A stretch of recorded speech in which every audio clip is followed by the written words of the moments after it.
درود بینندگان عزیز، امروز سه‌شنبه هفتم ینور است. ساعت به وقت شهر پراگ.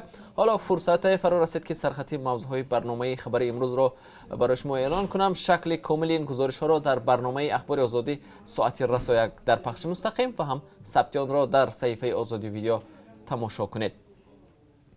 نهادهای حفظ حقوق و ترتیبات ولایت تیومن روسیه راننده اتوبوس مهاجران تاجیک را که با یک ماشین بارکش صدمه کرده بود بازداشت کردند.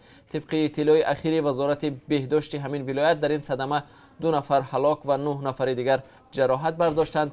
تفصیلات را در برنامه برایتان خواهم گفت. یادآور می‌شوم صدمه مرگبار روزی گذشته به عمل آمد. اتوبوس حامل مهاجران تاجیک از سمت شهر خوجند به سرگوت حرکت میکرد.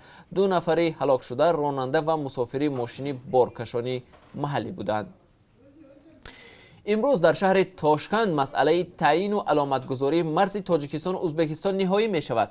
در این باره خبرگزاری آزیا پلوس با تکیه به منابع خود در حکومت تاجیکستان نوشته است. بنابر این خبر معاونان سروزیر دو کشور پروتکل را در این زمینه به امضا خواهند رساند.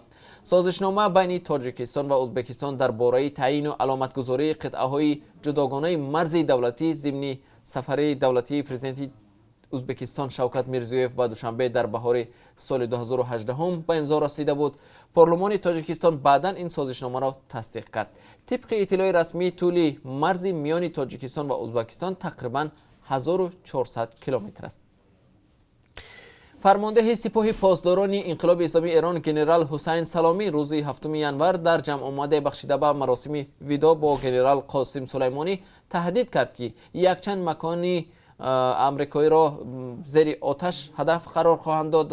ازدحام در شهر کرمانشاه به نشان دستگیری این خطاب فرمانده شعار مرگ بر اسرائیل را به زبان آوردند. امروز جنرال سلیمانی در زادگاهش کرمانشاه به خاک سپرده می شود.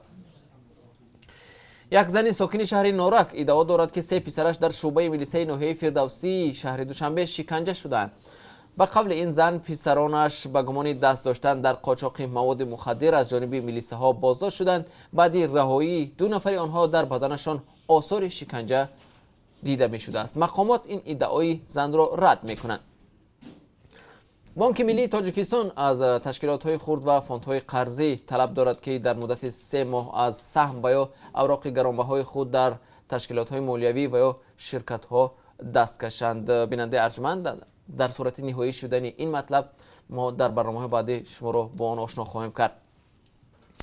در برنامه امروز یک نوار جالب هم داریم از کنجکاوی یک کودکی که قریب بود به فاجعه انجامد. این طفل چاینکی آب گرم کنی را به سرش میکشد و در آن سرش بند میماند. چون وضعیت بد میشود نزدیکان و کودک مجبور میشند که گروه نجات دهندگان را دعوت نمایند تا کودک را از چاینک نجات دهند. عاقبت چی می شود در برنامه خبری می توانید تماشا کنید. و همچنین همکاران ما قضیه بازداشت اخیر وابسته به گمان عضویت در سازمان اخوان المسلمین را در تاجیکستان پیگیری دارند. گفته می شود شماره بازداشت شده ها از منطقه های مختلف تاجیکستان افزایش می یابد و در بین آنها آموزگاران مکتب های عالی نیز بودند. بیننده ارجمند، این بود فشرده موضوعهای برنامه خبری امروز. تا کمتر از 3 ساعت دیگر ما را در پخش زنده در صفحه آزادی ویدیو در شبکه اجتماعی یوتیوب و هم صحیفه های رادیو آزادی در فیسبوک و ادنکلاسنیکی همراهی کنید.